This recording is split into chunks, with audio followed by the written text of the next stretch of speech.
3, 2, 1. Good evening, everybody. Thank you for tuning in for another episode of Scuba and the Ry.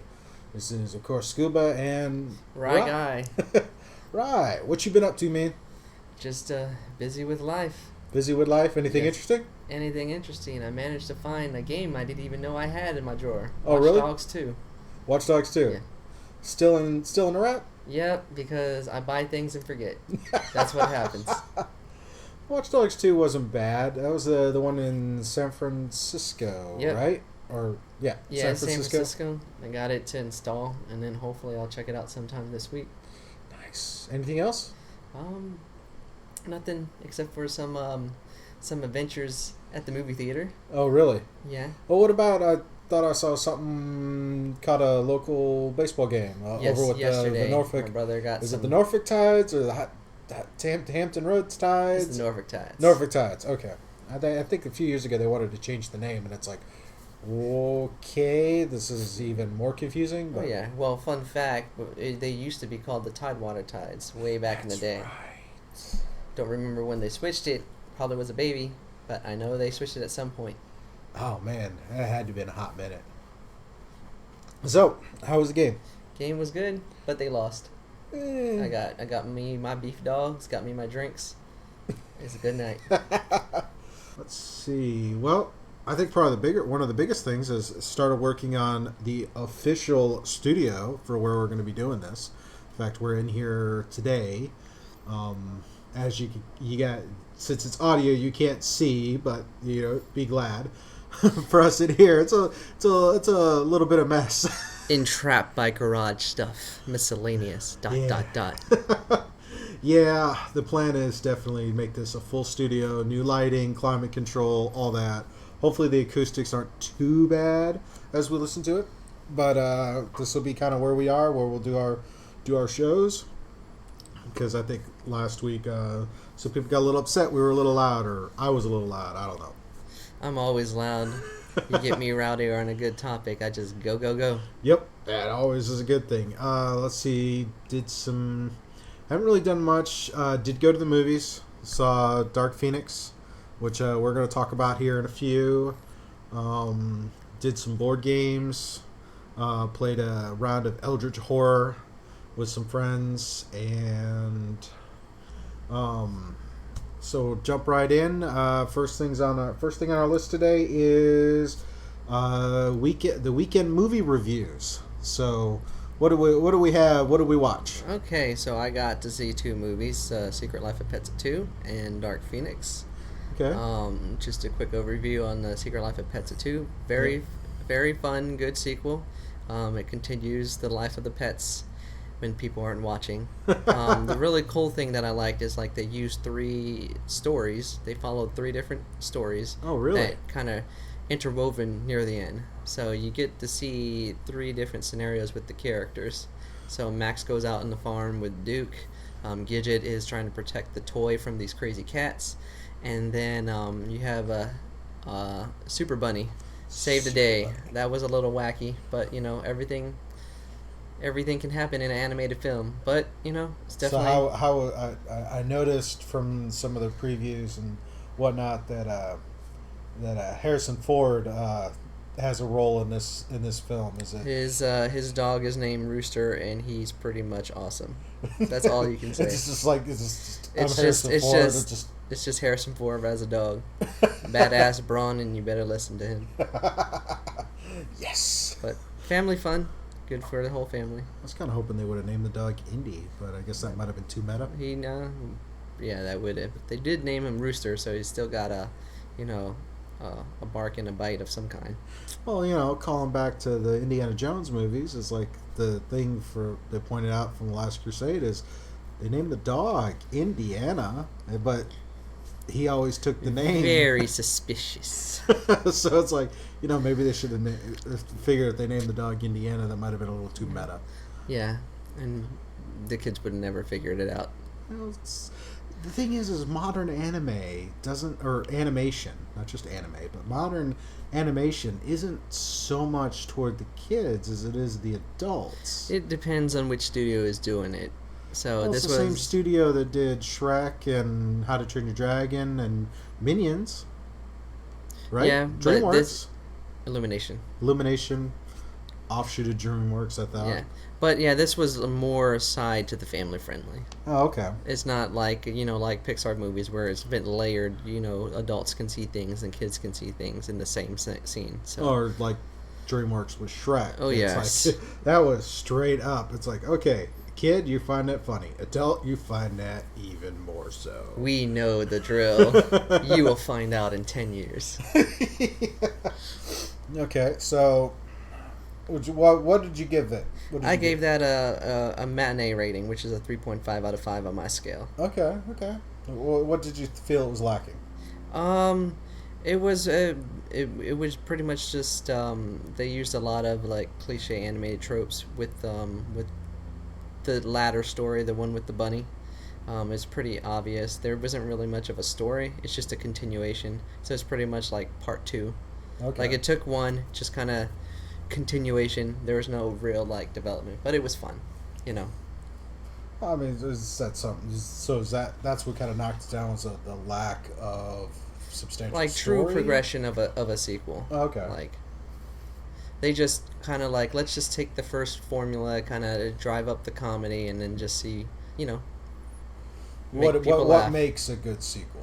What makes a good sequel is you take the characters and you move them forward, not just like do another day of with the characters. Have them grow Yeah. as characters. Yeah, have them grow, have them learn, have them see things. Okay, so it sounds like you're saying this kind of came across as here's a snapshot of the next day. Yeah, after it's the pretty previous much adventure. day two. What do you get to see Max do in this scene or this Ah. situation? Not just like Max goes and grows. Okay, that's good. Which there's a reason why I was prompting on the whole sequel thing. Oh 'Cause yes, the big one, the other one you watched was Dark Phoenix. Dark Phoenix, a sequel, a relaunch, a reboot or retelling, and a conclusion. So I mean, there's As a they lot say. there's a lot of things going on for this film. There's a lot of potential for it to be great. There Emphasis was. on potential. There was. I mean, No emphasis on great. So we end the First Class run. We Yes. end Fox's run at the X-Men, and we get another way of telling probably one of the most beloved characters in the Marvel universe is the Phoenix. She is a very powerful being, and the story that's being adapted is one of the most important ones in the X-Men history Yes. of stories out there. So I mean that's and I went and I saw it with my usual movie crew, and I'm coming out of it and it's like it was good. It wasn't great, but it didn't. I didn't feel. I did not feel like I was on the edge of my seat. It felt okay. It Okay. just kind of, the way I saw it, at least when I reviewed it, I had to take a step back and be like, okay, going in, I know people were trying to trash this movie for whatever, various reasons left and right, but movies can't be bad.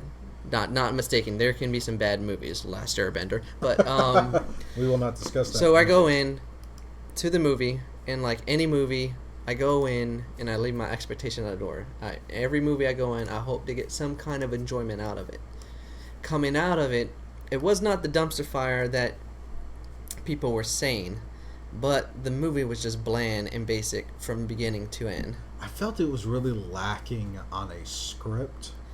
I felt it was lacking on kind of an overarching story. There really wasn't much of a story, and just a hint to what you said about it, they adapting it from what they tried to do the first time. It's the same writer that did X-Men The Last Stand, and what he did is he went in and did the same story from The Last Stand, but made it more closer to the actual comic with the Phoenix, being derived from space, but it still followed the outline beat by beat as Last Stand. So that's probably why you were feeling that lacking, because there was a lot of ties to Last Stand.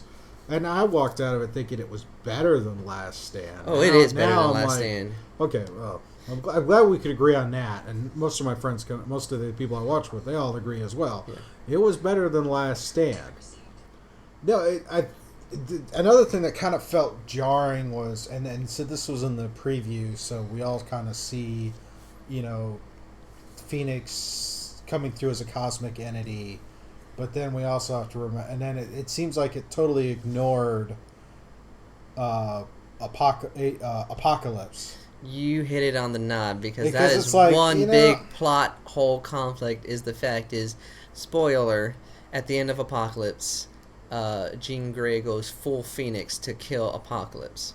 Yet they don't make any references to that in Dark Phoenix. They pretty much just like, okay, the Dark Phoenix takes place in 92, Apocalypse takes place in the mid-80s, but she has ties to the Phoenix Force then? The continuity drives you crazy. The continuity of that really was kind of frustrating, because there were elements of it that just did not make any sense, and there were elements that it looks like they just hadn't gotten away from, let's use certain characters as plot devices only, but there's no substance. They layered a lot of potential in the first half with certain characters, like Professor X and his whole ego with the school, Magneto and Genosha, and then Jean Grey herself, having a personality conflict with the Phoenix Force. There's a lot of stuff that was layered with a potential for greatness. Then the second half happened, and then they decided to go comic book trope, action, fight, people making bad decisions. What is going on here? I feel the script really was lacking. Yes, I agree totally. And finding out it's the same guy who did Last Stand, it's like, really? Oh, yeah. He wrote and directed this, and fun fact, this is his first directorial debut. So why would you give somebody their first go a blockbuster? That's even a bad sign. Well, I think I had a friend of mine pointed out, it's like, because when you look at the various ones, Bryan Singer, he did X and X2. He didn't do Last Stand. Last Stand sucked. Yes. He did First Class. He was writer. He was writer for First Class. He was affiliate. He worked on Days of Future Past, which is my favorite. Arguably, yeah. He did Apocalypse, which was fun in its own right, but still had flaws. But he was not part of Dark Phoenix. And you see where the dumpster fire happened.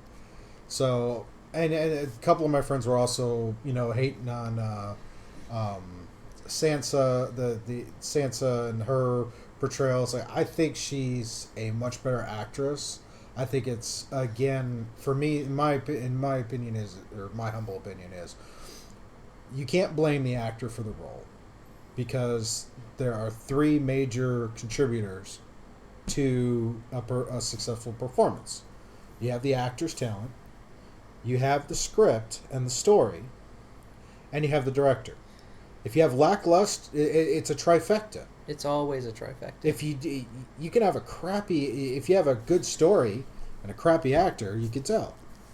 If you have a crappy story, and I feel that this could have done better, and I'm actually really excited for when Marvel Studios decides to dust this off and give it through their lens. I think you hit it on the nod. It boils, a lot of films boil down through that trifecta, but even a great actor or a good actor can make a bad script look decent.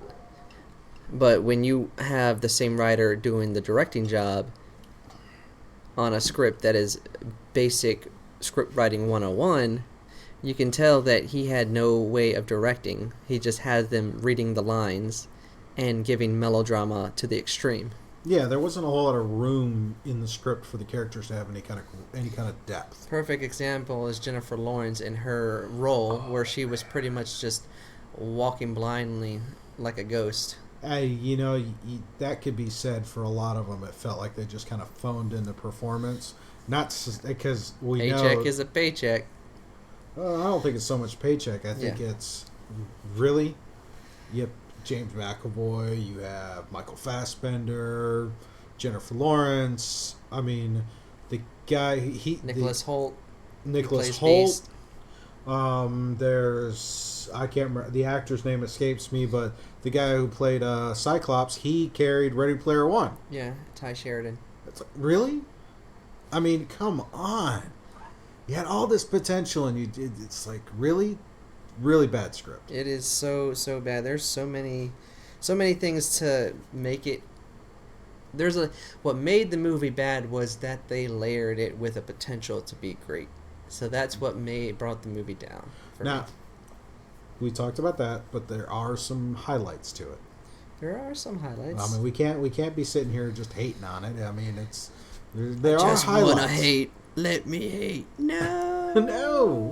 I'm just kidding. There are some positives. I mean, there's a couple of really good sequences. Granted, you have to kind of wait till later in the film. Oh yeah, I did like you felt like you read my mind. Like when the movie got to the second half, that first action scene made me want to just throw my popcorn at the screen because it was cookie cutter, cliche, comic book 101. People making bad decisions. The acting was just terrible, but when it eventually got to the train scene, there was redemption there because it brought it back to the characters. No, they had that kind of pacing. Yeah. And that kind of, I mean, there isn't a whole lot of dialogue or character growth, but that was a good sequence because you went through. Yeah. And fun fact, they redid the whole third act. It wasn't supposed to be a train scene. It was supposed to take place in space. Well, I like it. Yes. It's a shame they didn't reshoot the first and second act. It's a shame they didn't actually get a director capable of directing a blockbuster. But there are some Easter eggs in it, just like any of the Marvel, just like all Marvel affiliated films. There was a few. There's only a couple I saw, but that's just because the movie being basic made me kind of tune out at points. But there were things I picked up on, like when they were in the forest jamming, the teenagers. How they showed the one mutant, which was Dazzler. Yes, that realizing that was Dazzler, and then thinking about that whole sequence. Yeah. I actually really liked the sequence. It felt out of place given everything else going on. You know, if there was more to that. Oh yes. Then, because it looked like a high school party or a college party in the woods. We've seen that in so many other different media. And then it kind of shifts, and it shifted too much. So what are some of the Easter eggs you saw on top of the Dazzler one? Genosha's a good one. Yes. Though I agree that unless you know the comics, you had no idea where they were. It's like a hippie commune if you didn't know the comics. Yes. And it's like, really? Really? I think the director just... He shouldn't have been given something that had that much, but I know Disney is not really going to be too upset. And the way that it bombed this weekend, they don't really. Pretty much a lot of people didn't really care. That's right, because Secret Life of Pets was number one last weekend. Yes, it was. And all the other Endgame is still marching toward its goal. Hopefully. I might need to go out there a couple times to help them out. Do your part for the cause? I gotta do the part for the cause. Got to. Probably not. Don't have time. But I might just purchase tickets just because. Hey, well, yeah. Okay. Movies out of the way. Oh, yes. It's that time of the year. It is. Excitement for geeks. That grab controllers and press one buttons. One of two major events. It's like national events. Excitement for geeks, and that is the It's Electronics Expo, Entertainment Expo, E3. Yeah. Out in Los Angeles, California. One of the big gaming events of the year. Oh, it starts the whole thing in my. It seems like there's that one, then there's Gamescom, and then there's Tokyo Game Show, and there's our big. Yeah. And then of course you have all the various ones around the country, smaller scale, local area type things. But E3, That's the one everybody's waiting for. Yes, that's the one where you just want to get to see what the studios and what their games are working on, new system possibly, new technology, just kind of see where the game industry is heading towards. Oh yeah, I was actually this morning. I was catching up on one of the podcasts I listen to. It's Major Nelson Radio, Yes. Larry Herb, and he was interviewing, or he was sitting down with the man at the top of the Xbox tower, Mr. Phil Spencer, and they were kind of reminiscing on their past stuff, and is realizing how much gaming has changed since E3 first started. A lot has changed. So let me ask, do you remember what E3 was originally doing when it was first started all those years ago? Probably not. Okay, well, it's fascinating. Let's but refresh my mind. Phil had gone into this. That was when the studios would go to the retailers and say, okay, here's what we've got. How many copies do you want? And they had to do it in June so they could have their games finished for the holiday release. And then as we move forward, it's the retailers like, we want some other opinions. So then the media started showing up. Well, then the release cycle got shorter, or not so much shorter, but it's like I don't have to worry about burning discs or building cartridges. Digital release. Now Yes. I can have the consumer actually come to the show and participate, as well as the media, as well as the retailer. But now I'm not restricted by, okay, I still have to finish the game, but I can show it off, not worrying about do I have enough units making units. Yes. So I found that interesting as far as the whole evolution, because as several of the conferences were talking about, the trend I saw from several of the conferences is each of them is not only extending the playability of their games, but they're also all doing some type of streaming platform. It's the way the world is moving, with the expansion of broadband and people being connected 24/7. They're trying to emphasize the fact that it's all playable, all connected in some shape or form. So, I saw a few conferences. You saw a few conferences. Why don't you pick one to start with? I think we should start with the big one, which is the Microsoft conference. Oh, well, it's just gonna just drag out the big hammer. Well, it was the first one. It was the first one on Sunday, so I start out with the hammer. That's fair. All right, Xbox, massive show. Lots of games on display. The big things that I got out of that is that they really are emphasizing their own first party games. They are pushing to have a lot more first party games going into the future. The revamping of how the subscription works with Xbox Game Pass and Gold and etc. Yeah, and the ultimate. The introduction to Project Scarlet, which will be their next system coming out holiday 2020. Already saving up, people. The holiday 2020? I thought it was this year. No, holiday 2020. Oh, that's right. This year they're going to launch xCloud. Yes. And convert all of our current consoles into servers to stream our games to devices. That I thought was really fascinating. And what was Scarlet seemed interesting too.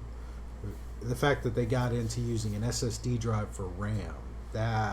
Yeah, like it's just mind-boggling when the kind of things they're doing with the technology to make the system, as faster. They say, faster, better, everything. The most powerful console known to man. Which I remember hearing that a few years ago, and before that.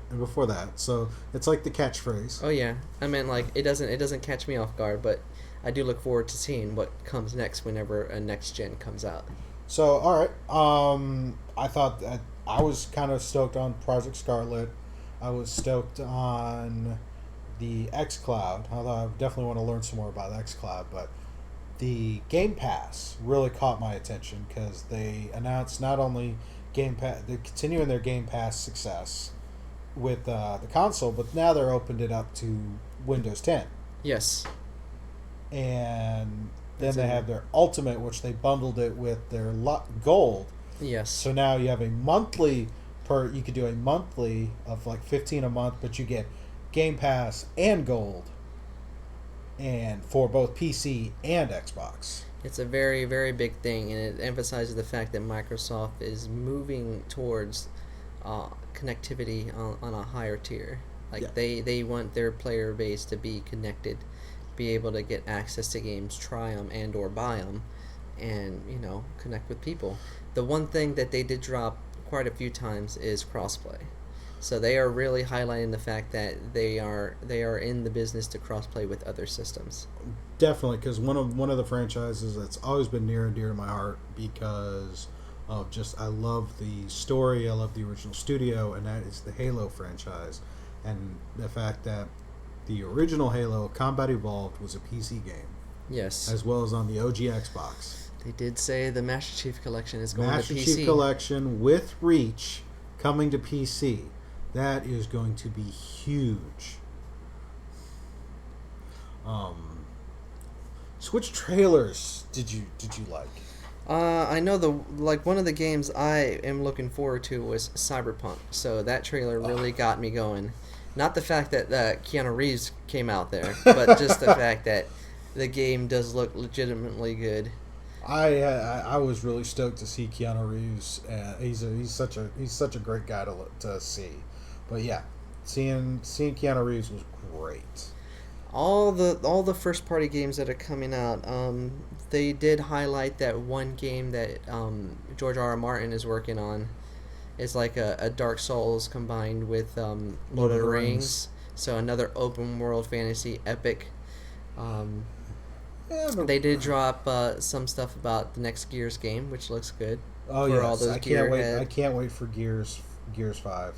One of the tidbits from the presentation that I thought was really cool was Double Fine joining Xbox Game Studios. Oh yeah. The name of that George R. Martin game, just to jump back, is Elden Ring. Elden Ring. Yeah. Okay. One thing that caught me off guard, I did not know about the game, but they highlighted it near the beginning, was a game called Outer World. Yes, that looked so freaky. For a minute there, I thought it was a Borderlands type game. Yeah, it did. It's like it threw me off. I was like, is this Borderlands or something? No. It's another first-party game coming to Xbox October 25th. So... So yeah, they got the first party was the big highlight of that. Out of all the other stuff, just the fact that they are pushing so many first party games shows that they are definitely want to compete with Sony. And pretty much all the first party games are launching. You can pre-order them or play them day one through Game Pass. That is another reason to get Game Pass. So you'll be able to get access to the two games we mentioned, Bleeding Edge, Ori Will and the Wisps, the Minecraft dungeon game. I think Ori and the Blind Forest is on Game Pass now. Don't quote me, but I think it's on Game Pass now, and I heard a lot of good things about that. And that Ori, the next Ori game really looks amazing. Oh yes. Battletoads. When that came on the screen, I literally jumped. I was in the mall. I literally jumped up in the air and went like, "Childhood, childhood." That isn't the. I'm sorry. Seeing that. I was getting like these images of Castle Crashers, which is a great game, but I liked the animation of the old Battletoads. Oh yes. And I was kind of hoping to see that, but yeah, I could get past the animation. But it's nice to see, and that you could do all three players, because I think the original Battletoads was only two player. Yeah, it was only 2 players, but the fact they have a third character does make it intriguing. Oh yeah, they had the third character in the last one. It was just, but then it's like they kept the one sequence that everyone who grew up playing that game loathes. And that's the race. So, what do you think about the Star Wars game they highlighted up on the Xbox? Dude, what's your thoughts on that? I'm sitting there and it's like, okay. And the thing that got me was the, who are you? What? I haven't played a good Star Wars game in a while, so I'm kind of looking forward to this. I'm liking how this one isn't. It's serious, but it's just. this character who's gonna be the player character for this, he just strikes me as kind of like, okay, this will be interesting. But seeing Saw Gerrera again, it gives you an idea. Having them be able to tell more of his story. And it's a good thing because then it introduces more lore to the universe. You get to see another half of what's going on at that time period. Oh yeah, because it's just unrealistic to think that there's only one or two Jedi. Now, granted, some purists are going to be all about, it's like, come on, law of averages. Yeah. I mean, and to be honest, is it really hurting at this point? Mm-mm. I mean, I'm kind of over the whole. I'm over the whole Skywalker thing. I'm ready for it to wrap itself up. Which it will be doing at the end of this year. Yes, and they announced that next year there will be a new Lego game that is all 9 films. Oh yes, that definitely caught my eye. I haven't played a lot of Lego games. Lego Skywalkers. I was like, okay, I'm good with that. I think I am good with that. I like the Lego games. I like how they're a little tongue in cheek on the material. Oh yes, they just kind of be like, talk about meta. That's a meta right there. Oh yeah, totally. All right. Anything else from the Microsoft press conference? The last big one that they did announce was that they are bringing one of the biggest RPGs over from Japan. Oh here. Yeah, that's right. Phantasy Star Online 2. Yes, that looked really cool. And I don't know much about that one, and I don't play as many games as I used to. I don't play as many games as I would like, but the fact that what you were saying earlier, is that interconnection or that cross play or making games more available and accessible. And so I'm really excited for that. So there's a lot of stuff. Microsoft did hit it out the park, especially with Sony not being there. It really put they had a big light on them. So they definitely had to swing for the fences, and they swing hard. Since we talked about Lego, this is the last one that really got me, was the Lego expansion for Forza Horizon 4. The Legos. Once they started playing the song, I was just dancing. You were just dancing? I was just dancing. I thought that was absolute riot. See, it's like, okay, we're going to real cars and Lego cars and real, just mix and match. It's great. And seeing that mock-up of the car in Lego was great. So what's the next one you want to tackle? All right. Well, may as well just follow the calendar then, and let's talk about Bethesda. Yeah, Bethesda had a few things they talked about. You want to go ahead and give your highlights? I like how they owned up to how Fallout 76 launched. Hey, just to interject is the fact that when somebody does that, it gives them even more praise and applause because they own up to it and they aim to say we are going to fix it. So I thought that was good. In fact, my wife actually downloaded Fallout 76 to play it as part of their free week right now. I caught most of it. I thought it was they had a lot of interesting stuff. The mobile platform thing, the fact that Blades launched, the card game is on its way. They're really playing it up with ESO and Fallout. The Fallout expansion with having actual NPCs. Yes. That will be great because I remember hearing that was a major criticism from people I knew. From what I heard, it was just like a desolate wasteland with nothing. Yeah. No interaction. You're just there. Yeah. And so that was interesting. Doom Eternal. They did end it with a big bang with Doom Eternal. There's a lot of stuff coming on that game. Oh yeah, that'll be interesting. Doom Eternal. Let's see. Oh, the new Wolfenstein Youngblood. Yeah, caught my eye. That will be hilarious. Because it looks like it's just that whole concept of the girls going through Paris killing Nazis.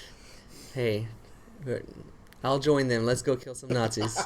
I was watching something. I was watching a show the other day, and they were talking about killing Nazis, and it's like, yeah, everyone hates Nazis. Who does. Oh, that's what it was. It was.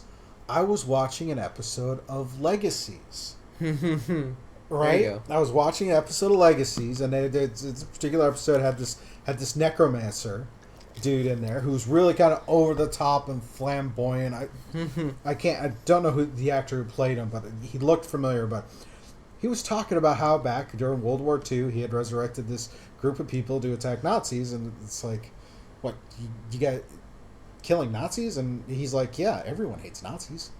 And I was just like, wow. But that's a show for another conversation. Wolfenstein, Doom, ESO, Fallout 76, their mobile stuff. They were pretty much... Yeah, they went across the board. There was one highlight that they did give the studio behind Evil Within put up. It's just a cinematic, but a cinematic for their new game coming out, Ghostwire Tokyo. Oh, yeah. It does look intriguing. The concept is intriguing. So I do look to see what they plan on doing with that. Mm-hmm. So that'll be fun to watch. I'll be curious. I'm definitely going to be curious to check that out. All right. What's the next one you would like to talk about?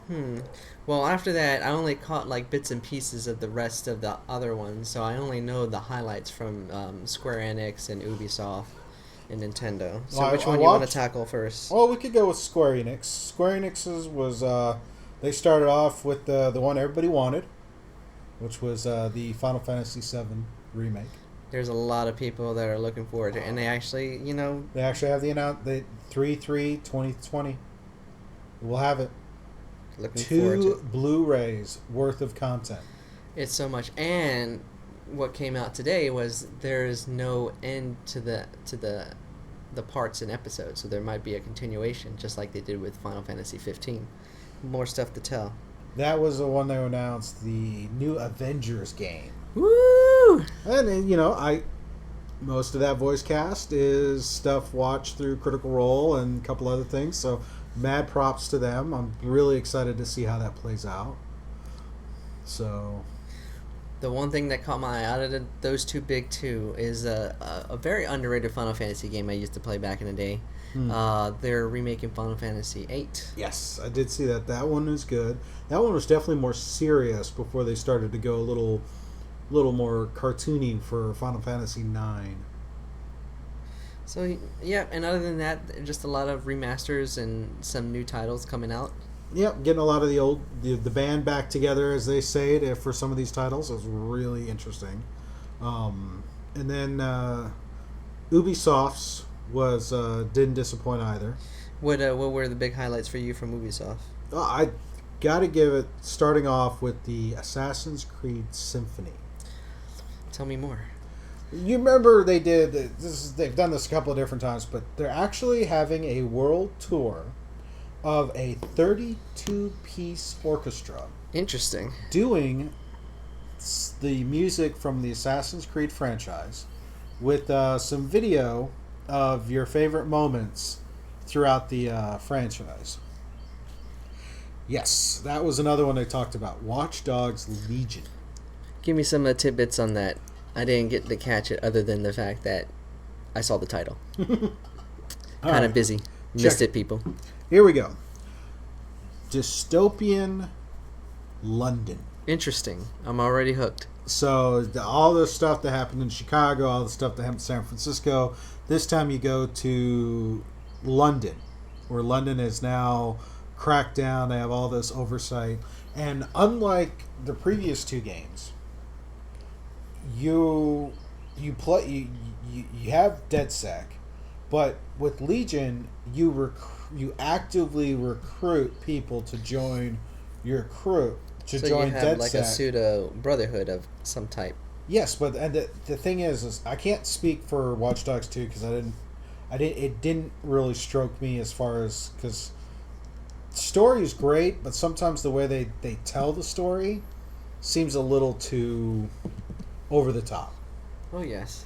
So I really liked Watch Dogs. I really liked the way that went, but when I watched the stuff for Legion, it made me feel like Grand Theft Auto. It made me feel like what was cool about the other Assassin's Creed Brotherhood, Yes.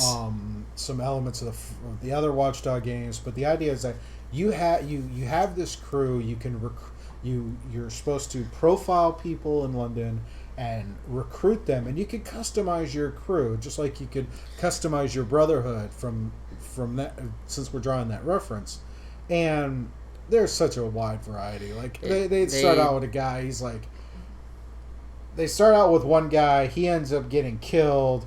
And then they move on to the AI, who's your companion. Moves on to this sweet old lady who's out feeding the birds in the park, and come to find out she releases a robot to navigate the police station, and then she puts on her gas mask and kind of shuffles up to somebody and blows their head off. It's like Granny's got a gun.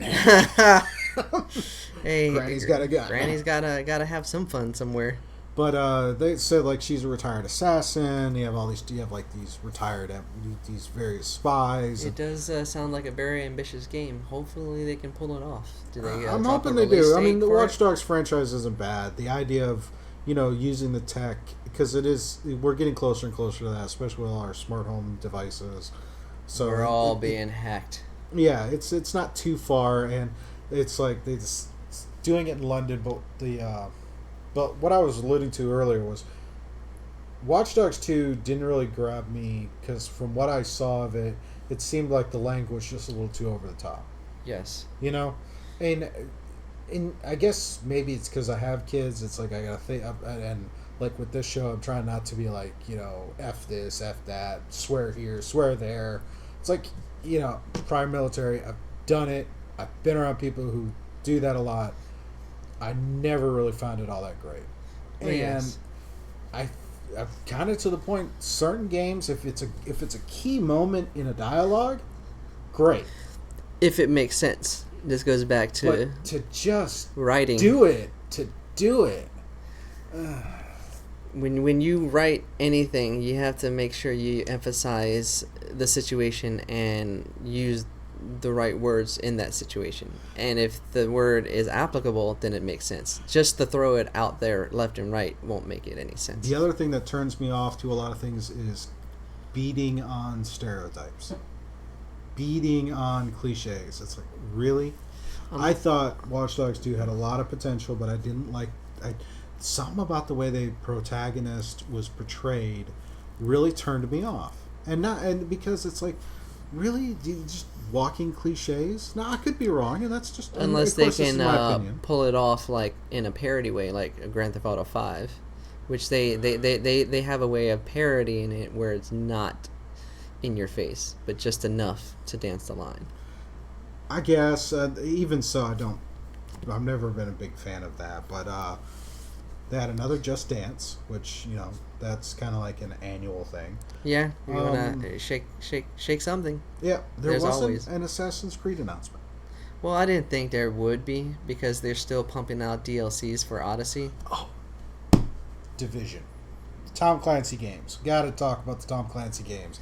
Ubisoft has got The that one down. thing that caught my eye skimming the newsfeed for Ubisoft was the fact they were releasing a new Rainbow Six called Quarantine. Yes. And the big thing that caught my eye about this was the fact that this is a PvE 3-player co-op going after certain things. And what that made me reminisce was in Rainbow Six Vegas Terrace Hunt.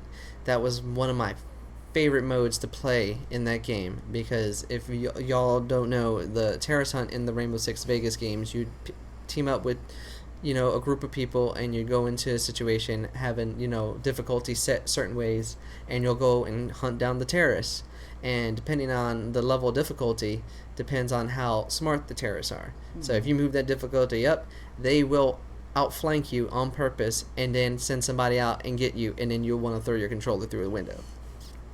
But having smart AI is something that I like, so it does present a challenge, and you do have to coordinate with people back when you did Terrace Hunt. So hopefully they implement that in some fashion where you have to work with your group to take out these.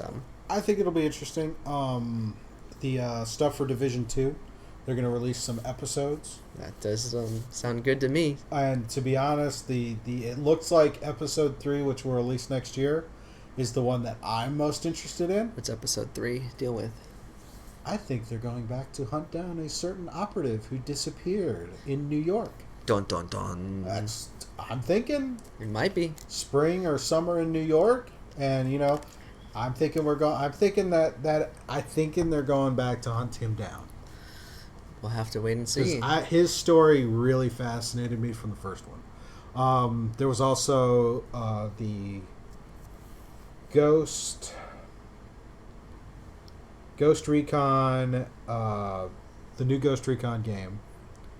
It looked really interesting because Frank Castle, the actor who just got done with his run as Frank Castle on the Netflix Punisher, he appears to be the antagonist in that game. That does sound interesting. He actually came out on stage for the conference, brought his dog, had his dog sit and lay down while he talked, and it looks like it's you're going you and your crew of operatives are going up against an army of operatives who were trained the same way you were. Outsmart and outflank. Does sound like you need to work together. They're called wolves, and they are tier 1 operatives just like you and your crew from Wildlands and whatnot. And then they have looks like they have a mobile game where they take all the main characters from all the Tom Clancy games and let you play as them in kind of a castle defense type thing. That does sound interesting. I thought it was kind of cool. It's been a while since I've played Ghost Recon, so hopefully this can get me back into it. Yeah, I never had a chance to do Wildlands. I know I was really excited for the Predator DLC for Wildlands, and I know a lot of people were frustrated by that DLC. So anything else out of Ubisoft? No, that's probably those are the things that come to mind. Is the Tom Clancy stuff, the Division 2, where they have their not only with the episodes are they're gonna expand outside of DC, so it'll add more avenues that way and more story.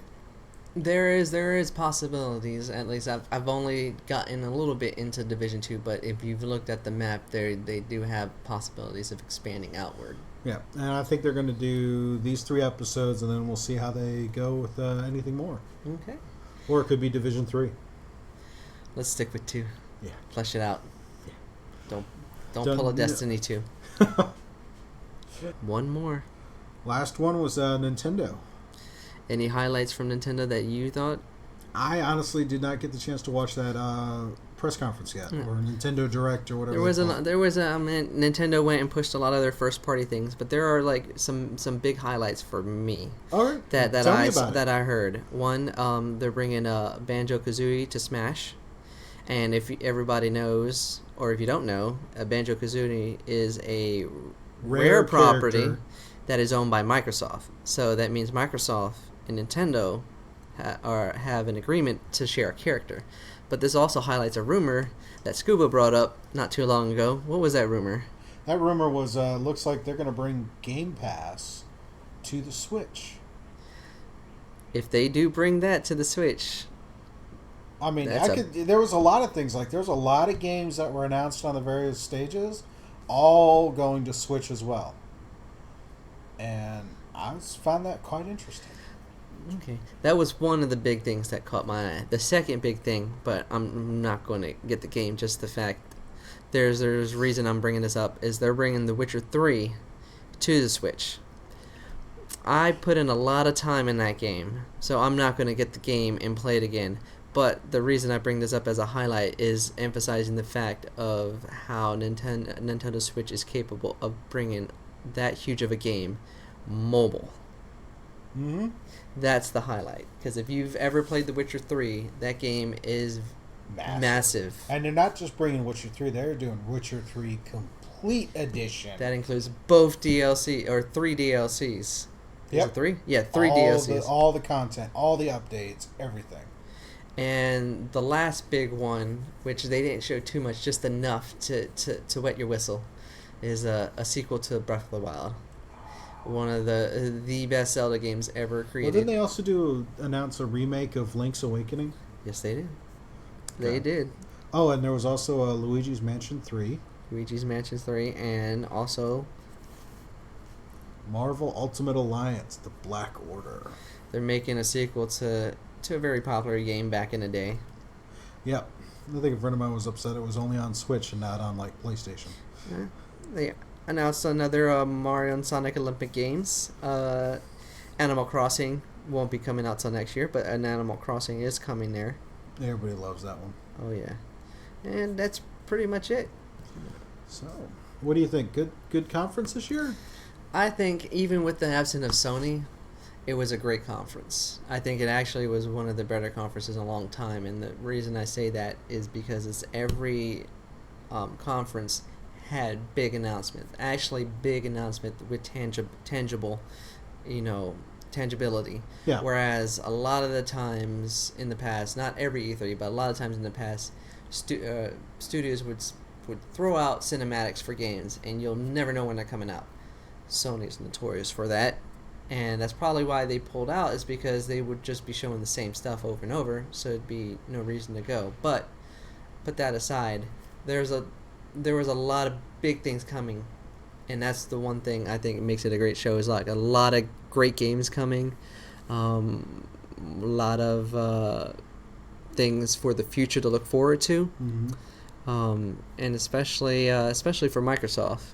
And it looks like they're going to be a big player in the next few years. Oh yeah, they're always going to be a big player. I'm curious what Sony's working on. Well, they did mention that they're probably working on a next gen, just like Microsoft. So Yeah, it's always that time. it's inevitable. But Yeah. I know they mentioned Death Stranding, one of their first party games, supposed to be coming out this year. Supposed to be. They're working on a few other first party games like The Last of Us 2. Which I'm really excited for. And there might be some other stuff that they're not talking about, but they want to keep it to when they do their own little conference. Well, they got Gamescom and coming up, and you got Tokyo Game Show, and that's like Sony's backyard. Yeah. So we'll see. So what are 3 games you look forward to that came out of E3? E3? I'm going to go with Cyberpunk 2077 because I have a screenshot from that from years and years and years ago and didn't realize that it was, hey, they had been teasing this game forever. And there was that.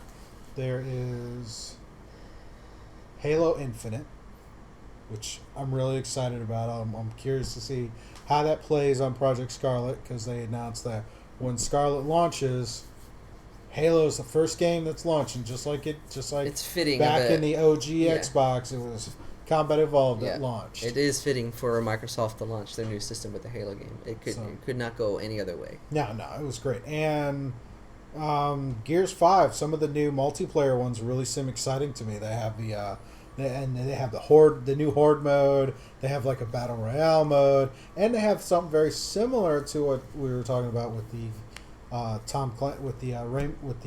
Quarantine. They have a kind of a escape the hive. You're a 3-man squad, and you're trying to blow through and escape from a hive. I thought that was interesting. Bethesda, I really want to see Elder Scrolls 6. That's the next gen game. That and Starfield. Starfield, I know they're working on. Fallout 76. I was kind of turned off, but given how the community is and given the stuff they're adding, maybe. But You let me know, and then I'll join in after you. yeah, it's like Elder Scrolls Online. They're really getting some good stuff with that. So yeah, that they have been fleshing out Elder Scrolls Online over the years, so it's definitely something to jump in if you have the time. They have a lot of content in that game. But I honestly, for me, it's probably gonna be anything that comes out on Game Pass. I'll try and give it a try because it's right now. It's just like, oh man, it's all these games, and it's like I just got no time to play. And that's a good thing with Microsoft, with all those first party pushing out 60+ games, and then 30 of them will be available day one. Yep. There's no shortage of entertainment. Just gotta get yourself some Game Pass and be done with it. Okay. So, yeah, the big highlights for me, Cyberpunk 2077. That game I've been looking forward to since finishing The Witcher 3 because that studio can make great games. So I'm looking forward to deep dive in that game for years. The next two games really caught me off guard because I didn't expect to hear anything. The Final Fantasy VIII remake, that was actually one of my favorite Final Fantasy games. So just to hear that they're doing a remake of that, I definitely want to check it out. And that Rainbow Six Quarantine because it brings back fond memories of the Vegas terrorist hunt. Speaking with the Final Fantasy, you got Final Fantasy VII remake coming out, Final Fantasy VIII remake, and another expansion, Final Fantasy XIV. Lots going on. And it was really kind of funny because watching the Sony conference, you have the actual studio heads from Japan, complete with a translator. Yep. And they were talking, and you could hear you hear him talk, and then it's like he actually says Final Fantasy VII or till March 2020, and then when the translator fills in the rest of it, it's like, yes, you're going to love this new expansion for Final Fantasy XIV. You're going to think it's the greatest game in the world until March of 2020. And then it's like we all know the world is going to stop because Final Fantasy VII is back, and it looks amazing. I like the fact that the one thing about the Final Fantasy remake, it's not just a verbatim remake. They built the game from the ground up, so it's the story, but it's being told in a different way. So it's a brand new game. Oh, the combat system looks amazing. It looks like they took Final Fantasy 15's combat and improved on it. Yeah, because that's how Final Fantasy 15 played, was that action oriented. You could flip around and then you would control certain things. Yeah. Actually, you're right. That I didn't. It looked familiar, but I couldn't place it until you just verbalized that. Oh yes. So that's definitely from all the videos I saw about that combat. It does get me intrigued to see how they retell the story. Yes, I can't wait. It's going to be really cool. The banter back and forth, the dialogue. Can't wait to see all the characters and see what they pull off. Lots to play in the future. Lots of games to play. And good thing that a lot of the release dates are spread out, so you definitely can jump in. Kind of have to be spread out with the way games are these days. Oh, yeah. Like me. Jumping between 3 games. Yep. That's the story of my life. We're going to have these 3 major 100-hour AAA games all coming out in one weekend. Really? I think I'll just put in my give up card and just be like, life, sorry. Yeah, I which kind of leads us, we'll just do this as kind of off the cuff third topic, and that's the whole thing with the games and the evolution and the consoles and the generations and it's and life. Yeah, gaming evolution is something that I've grown up since. Video games has been ingrained in my life since the first time my parents bought me a Game Boy, the original Game Boy with Tetris. Since then, I have been a gamer and watched how each system has progressed and how all the games have progressed and got deeper in a lot of different ways. And nowadays, you try to find that one game because you're at a point in your life where you can't dedicate everything to it. So you want to pick the right game so you can dedicate the right amount of time to it. Yeah. AKA The Witcher 3, Assassin's Creed Odyssey, Minecraft. So I used to be an MMO player back in the day, and I could put in a lot of time with that. I made a lot of good friends, did a lot of great things, but I moved on from MMOs because it's a very time-consuming game. Yeah. So you really have to do a commitment. So the evolution of games is that they pump in so much stuff in a game that they want to keep you there for days in and out. So you really have to pinpoint on what is the games that you like, so you can make sure you don't do the wrong investment. At least for me, you have to manage the time because as busy as we are in our everyday lives, video games is just as important to it because it is a hobby that you like to do. So Yeah, you have to put the time. It doesn't have to and be I have a 18 lot of hours. hobbies. Oh, I have a yes. lot of hobbies. Don't. Oh, yeah, Scuba. We know. We know. And they're It's all like, good hobbies. oh yeah, it's like right here. It's like in this studio, or whatever. Just to say, it's like okay, I've got stuff to do electronics. I've got stuff to do woodcraft. I've got stuff to do painting. I've got stuff to do miniatures. I've got stuff to do airsoft. I've got camping. I've got fishing. All these hobbies. It's like it's like there's not enough time. Yeah, it's not enough time to do a lot of things. And then it's like, oh, I still want to do Witcher 3. Oh, where am I going to find the time? Because Oh, yes. Witcher 3 is not, just for an example, Witcher 3 is not a game that I can pick up, play for 30 minutes, and put down. The Witcher 3 took me a year to beat. It's just the main story or all the DLC? The main story. Okay. The Let's DLC. make sure we clarify that. Cause The only I only downloaded one of the DLCs, Which and one? I'd never the one where you go to Trusant. Oh, Blood and Wine. Yes, so that's the only one I downloaded. I've never went back, just because I can play when I play a game. I want to play, do the main overall stuff with some side quests, kind of like how I did with Odyssey. There's other stuff, but once I finish most of it, then I move on to the next challenge. For me, I kind of want to have a game that I can sit and play for a day and not feel like I've lost much, or I can try and get through it in a day, maybe, or whatever. Because I know when the last Tomb Raider game came out, it's the last one I actually purchased. I purchased it digitally. Was it Shadows of the Tomb Raider? Shadow of the Tomb Raider. That was the last one I purchased. I played for a day, Yes.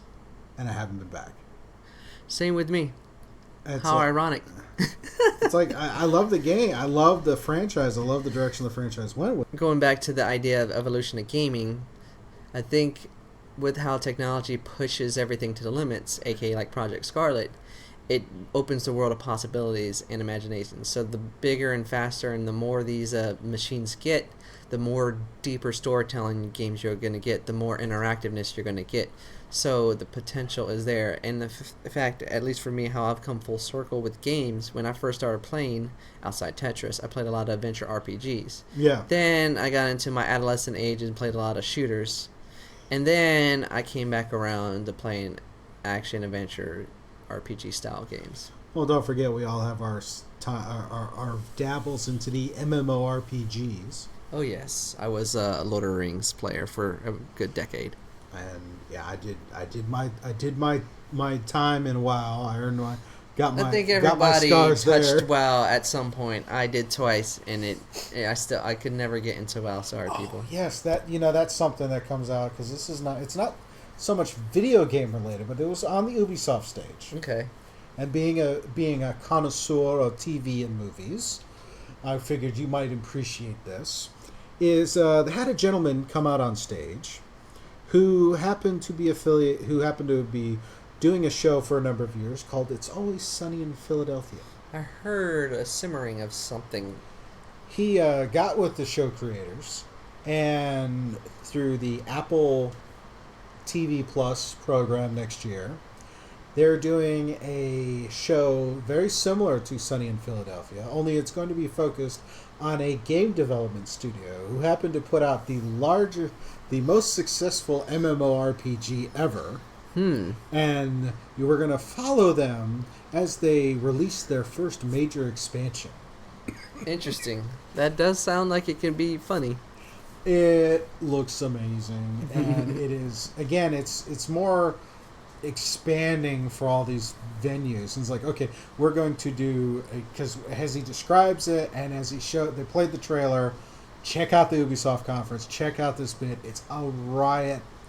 He plays the game's creative director, and as he's standing on stage, he's like, yes, and as I'm portraying this character, I have an ego the size of a city bus. Like all lead designers have. And then he goes, That is great. yeah, I'm gonna beat up when I get back because there's a lot of those people back there. But anyways, he goes through and he talks about these. He's gonna be portraying this, and it's like, seeing it, I'm like, oh, that's like The Office, Sunny in Philadelphia, all these other kind of mockumentary things, even a callback to the original, in my opinion, the original mockumentary movie, Office Space. Can't go wrong with Office Space, people. But you could see all of that influence. It's like, oh, this is going to be interesting. I wonder if they'll have a case of the Mondays. I think everybody has a case of the Mondays. I have that every day. But yeah, there was that. There's and that was probably a non-gaming thing. So, but I think we've exhausted E3 and games for the day. Yeah, well, E3 was the big highlight. It is. That means next month we have San Diego Comic-Con.